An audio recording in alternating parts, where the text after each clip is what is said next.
بسم اللہ الرحمن الرحیم نحمده ونصلی علی رسولہ الکریم اما بعد۔ محترم سامعین، قرآن پاک کی وہ منفرد آیت مبارکہ جس میں اللہ تعالیٰ نے 6 مختلف مذاہب اور ملتوں کا صراحتاً ذکر فرمایا ہے۔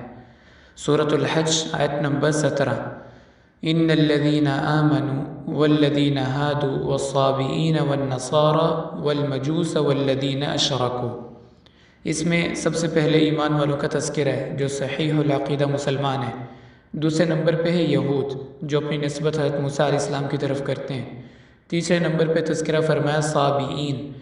صابئون کے بارے میں مفسرین کا اختلاف ہے، لیکن مشہور قول کے مطابق جو لوگ ستاروں کی پرستش کرتے ہیں ان کو صابی کہا جاتا ہے، ستاروں کو پوجنے والے۔ النصارى عیسائی جو حضرت عیسیٰ علیہ السلام کی طرف نسبت کرتے ہیں۔ المجوس آگ کی پوجا کرنے والے یعنی آتش پرست، اور المشرکون غیر اللہ کی عبادت کرنے والے یعنی بت پرست۔ ان اللہ یفصل بینہم یوم القیامہ ان اللہ علی کل شیء شہید۔ اللہ تعالیٰ قیامت کے دن تمام مذاہب اور ملت والوں کو جمع کریں گے۔ دنیا میں تو ہر ایک اپنے مذہب کو برحق سمجھتا ہے، اپنے آپ کو صحیح سمجھتا ہے، لیکن قیامت کے دن اللہ تعالیٰ صحیح اور غلط کا فیصلہ فرمائیں گے جنت اور جہنم کی صورت میں۔